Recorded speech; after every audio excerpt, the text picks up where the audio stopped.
aliyefukuzwa Chadema arudi na kufungua kesi na kuomba chama hicho kifutwe.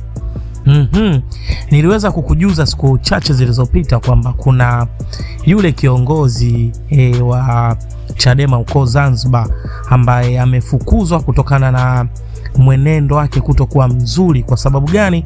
Huyu jamaa bwana, kipindi ambapo Chadema inahangaika kupambana na swala la Lissu, yeye akaenda kufungua kesi iliyopelekea Chadema kuzuia kufanya shughuli yoyote ile. Kama mnakumbuka, Chadema ilizuiwa na mahakama kufanya shughuli yoyote, basi huyu jamaa ndio sababu ya Chadema kufunguliwa ile kesi. Kwa hiyo Chadema ikawa imepitia changamoto. Kwa hiyo baada ya kumalizana Chadema ikaamua imfukuze. Sasa karudi kwa namna nyingine tena, anaomba Chadema ifutwe. Sasa Chadema walitoa tamko na wakasema chochote kitakacho happen, basi huyu sio mwanachama wao, kwa hiyo achukuliwe kama mtu binafsi. Sasa bwana, unaambiwa Mahakama Kuu ya Tanzania Kanda Dar es Salaam imetoa wito wa kisheria kwa katibu mkuu wa Chama cha Demokrasia na Maendeleo Chadema pamoja na wadhamini waliosajiliwa wa chama hicho kuwataka kuwasilisha utetezi wao wa maandishi kufuatia kesi ya madai ya namba 1382 ya mwaka 2026 iliyofunguliwa dhidi yao. Kesi hiyo imefunguliwa na walalamikaji wawili, Said Isa Mohamed na Ahmed Rashid Hamisi, kwa madai ya chama kusimamishwa kuendesha shughuli za kisiasa na kufutwa kabisa. Kupitia hati hiyo iliyotolewa rasmi tarehe 9 Juni 2026, upande wa utetezi Chadema umepewa muda wa siku 21 tangu kutolewa kwa wito huo kuwasilisha maelezo ya utetezi wao, ambapo isipofanya hivyo mahakama inaweza kutoa uamuzi dhidi yao. Mbali na agizo hilo la utetezi, mahakama imepanga shughuli hiyo kutajwa kufanyika kwa mara ya kwanza mbele ya Mheshimiwa Jaji A Mbangwa mnamo tarehe 15 Juni 2026 saa 3 kamili asubuhi kwa muda wa Afrika Mashariki. Nyaraka hizo zinaonyesha tayari zimepokelewa na ofisi ya katibu mkuu wa Chadema makao makuu jijini Dar es Salaam.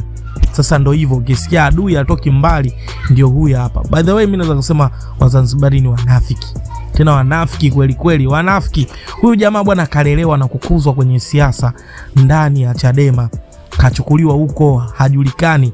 Leo hii anaenda kuwasurubisha Chadema kweli kweli, na amekuwa ni mtu ambaye hatujui kama anatumika au vipi, ila tu ni mtu ambaye amekuwa akisikilizwa. Chochote anachokisema mahakama chapu inamsikiliza na inatoa tamko. Sasa Chadema ni moja kati ya chama chenye watu wenye akili, elimu na hawajawahi kushindwa kesi.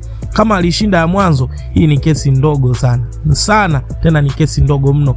Na mimi nilikuwa natamani Chadema wampige fine huyu jamaa, na yani wakishashinda wamfungulie kesi huyu jamaa ili iwe fundisho kwa wengine. Tena unampiga kesi ambayo yeye mwenyewe akikaa kichwa kinamuuma. Lakini unavoendelea kuacha hivi, watu wanazidi kuharibu slogan ambao wananchi wamekuwa kikiamini chama hicho. So na wengine wanasema kwamba Chadema pia na wenyewe pia ni wanafiki, kwa sababu wanawachukua watu tu from nowhere, hata kama waliwahi kuwasaliti, waliwahi kuonyesha ubaya, basi wao wanakuwa ni watu wa kuokota wanawarudisha. So hata tumeona swala la Msigwa limeibua utata mkubwa sana. Kwa nini wasiwakataze hao watu au wasiwapige pendi? Je, hiki chama kinakuwa katika mlolongo gani?